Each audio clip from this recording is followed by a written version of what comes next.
ഭാരതത്തെ ഞെട്ടിച്ച സഹകരണ ബാങ്ക് തട്ടിപ്പിന്റെ ആരംഭം തൃശൂർ ജില്ലയിലെ കരുവന്നൂർ എന്ന ഗ്രാമത്തിൽ നിന്നായിരുന്നു. കരുവന്നൂർ സഹകരണ ബാങ്ക് എന്ന പേരിൽ അനധികൃതമായി ഒരു സഹകരണ സംഘം തുടങ്ങിയപ്പോൾ ആ ബാങ്കിൽ ജോലി ചെയ്യുന്നവരെ വിശ്വസിച്ച് അനവധി ആളുകൾ തങ്ങൾ അധ്വാനിച്ചുണ്ടാക്കിയ പണം ബാങ്കിൽ നിക്ഷേപിച്ചു.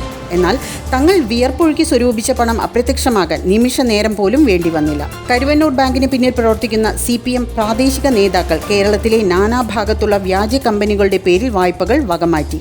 തൃശൂരിലെ CPM പാർട്ടി നേതാക്കളുടെ നിർദ്ദേശപ്രകാരമാണ് ഈ വായ്പകൾ അനുവദിച്ചത്. അഴിമതി പുറത്തു വന്നു എന്ന് കണ്ട CPM ഒരു ആഭ്യന്തര പാർട്ടി അന്വേഷണ സമിതി രൂപീകരിച്ചെങ്കിലും അന്വേഷണ റിപ്പോർട്ട് വെളിച്ചം കണ്ടില്ല. CPM പാർട്ടിക്ക് കരുവന്നൂർ ബാങ്കിൽ 3 രഹസ്യ അക്കൗണ്ടുകളും തൃശൂരിൽ തന്നെ മറ്റ് ബാങ്കുകളിലായി 100-ലധികം അക്കൗണ്ടുകളും ഉണ്ടെന്ന് ED കണ്ടെത്തി. കണക്കിൽപ്പെടാത്ത കോടിക്കണക്കിന് രൂപ കൊടുത്തു വാങ്ങിയ ഭൂമിയും മറ്റ് ആസ്തികളും CPM തെരഞ്ഞെടുപ്പ് കമ്മീഷന് സമർപ്പിച്ച രേഖകളിൽ കാണിച്ചിട്ടില്ല. വർഷങ്ങൾ കഴിഞ്ഞപ്പോൾ കരുവന്നൂർ ബാങ്കിലെ നിക്ഷേപകർക്ക് തങ്ങളുടെ പണം തിരികെ ലഭിക്കുമെന്ന പ്രതീക്ഷ നഷ്ടപ്പെട്ടു. ഇന്ന് അവരുടെ ഏക പ്രതീക്ഷ പ്രധാനമന്ത്രി ശ്രീ നരേന്ദ്രമോദിയിലാണ്.